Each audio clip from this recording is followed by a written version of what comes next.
sont, pourquoi est-ce qu'on échange et est-ce que tous les pays peuvent échanger. L'échange ici dont il est question est l'échange au niveau international et non l'échange marchand qui aura été traité en première, au programme en première. La première question à laquelle on va essayer de répondre donc c'est sur quoi repose l'échange? Qu'est-ce qui fonde l'échange? Alors de manière assez naturelle, c'est souvent parce qu'on n'a pas quelque chose qu'on échange avec une partie qui, elle, possède ce dont on a besoin. Donc, on dit que la différence fonde l'échange. C'est la manière de voir les choses des premiers grands économistes classiques. Vous avez ici sur le billet de 20 livres anglais, Adam Smith, qui est donc le premier à avoir essayé d'expliquer les raisons pour lesquelles et comment un pays allait devoir échanger avec un autre pays. Alors pour Adam Smith, ce sont les avantages absolus que possèdent les pays qui les poussent à échanger. Les avantages absolus, c'est l'ensemble des ressources, des techniques qui rendent plus productif un pays et qui lui permettent d'échanger avec un autre pays et d'obtenir de la part de l'autre co-contractant des biens qui lui coûteront moins cher puisque le pays en face sera lui aussi plus productif. Le problème que pose la théorie des avantages absolus d'Adam Smith, c'est que on a ici des pays, par exemple au niveau mondial, qui ne pourraient pas échanger puisque si on considérait que toute la production était agricole, eux ne possèdent pas de ressources agricoles. Dans ce cas-là, ils ne sont ni plus productifs ni mieux équipés que d'autres pays pour échanger. Donc la théorie des avantages absolus de Smith entraîne une exclusion d'un certain nombre de pays des échanges internationaux de manière qu'on peut considérer comme étant plutôt définitive.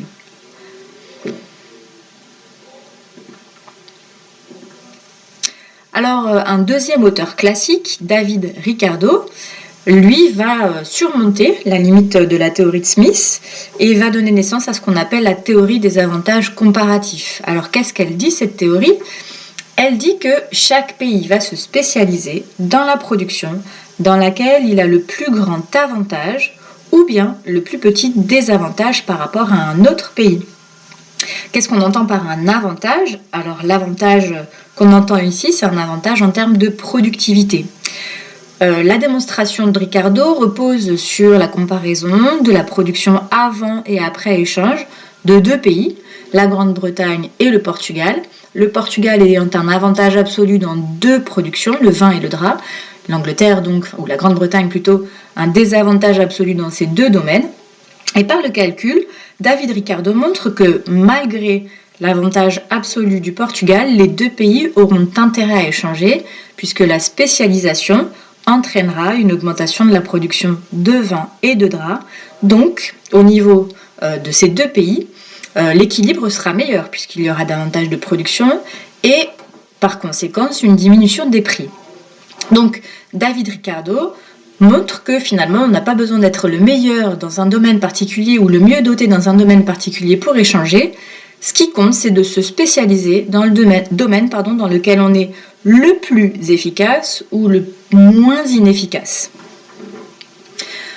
Après Ricardo, d'autres auteurs bien plus contemporains, Ricardo et Smith, ce sont des auteurs de la fin du XVIIIe siècle pour Adam Smith et de la fin du XVIIIe siècle et du début du XIXe siècle pour David Ricardo.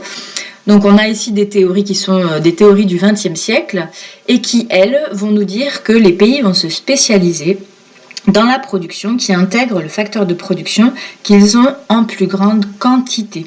C'est pour ça qu'on appelle ça des dotations factorielles. On appelle cette théorie la théorie HOS, H pour Escher, O pour Olin et S pour Samuelson, qui sont les trois co-auteurs de cette théorie.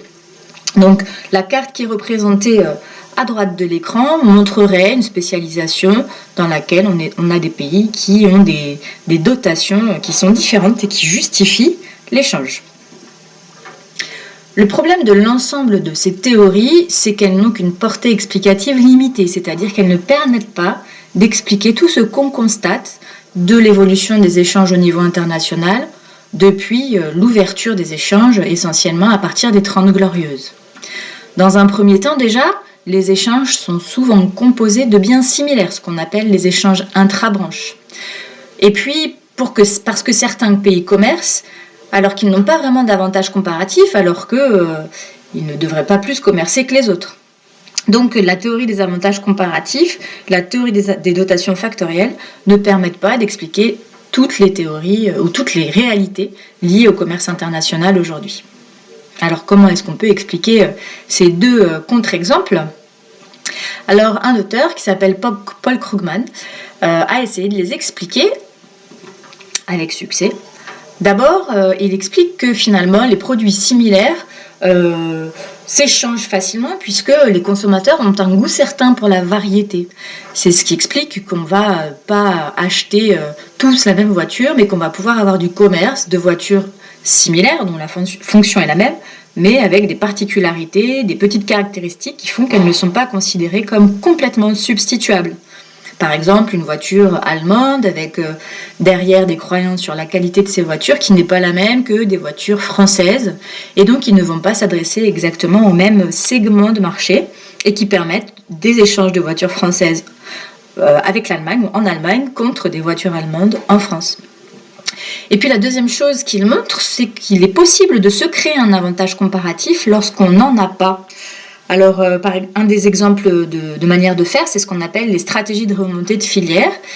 Les entreprises commencent par fabriquer des biens qui nécessitent peu de main-d'œuvre qualifiée, peu de compétences techniques. Grâce aux profits tirés de ces biens vendus peu chers, eh bien, les entreprises vont remonter le long de la fabrication, du processus de fabrication de ces biens nécessitant peu de valeur ajoutée, c'est-à-dire qu'elles vont acquérir du capital, par exemple, pour produire des vêtements bon marché. Ce capital, elles vont essayer de l'améliorer en investissant dans des machines qui seront plus performantes, plus efficaces et qui permettront de produire en plus grande quantité, qui intégreront davantage de technologies. Donc, on va voir naître des usines qui sont à l'origine de la fabrication de ces machines et ainsi, on va monter progressivement en technologie et se spécialiser dans quelque chose qu'on n'avait pas au départ. Donc, Krugman montre quelque chose d'assez positif, c'est-à-dire que même sans avantage comparatif, ou bien que les avantages comparatifs peuvent évoluer dans le temps, donc que la situation d'un pays au niveau de ses compétences, de sa productivité, ne sont pas figées. Et enfin, il montre que les pays qui ont une grande taille ont un marché de grande taille également, et c'est ce qui permet aux entreprises de réaliser des économies d'échelle et d'entrer dans le commerce international en vendant des produits moins chers, puisque les entreprises auront atteint ce qu'on appelle la taille critique et pourront vendre moins cher que d'éventuels concurrents qui, eux, seront encore en train d'amortir leurs coûts fixes sur une production de moins grande échelle.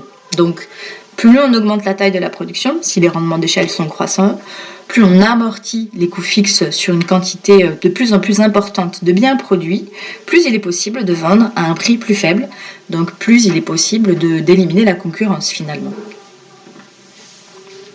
Si on résume, donc, il y a plusieurs raisons qui font que les pays échangent. D'abord, ils échangent pour pouvoir payer moins cher ce qu'ils produisent moins efficacement que les autres, et parce que se spécialiser leur permet d'augmenter leur productivité. C'est la théorie des avantages comparatifs.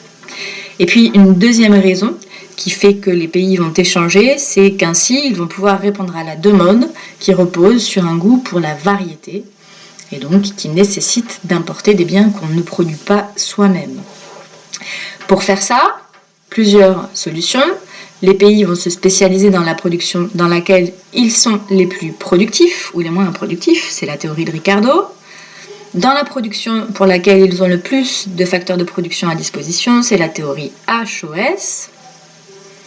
Ils peuvent aussi créer leur avantage ou profiter de rendements d'échelle croissants et de vendre moins cher que les autres.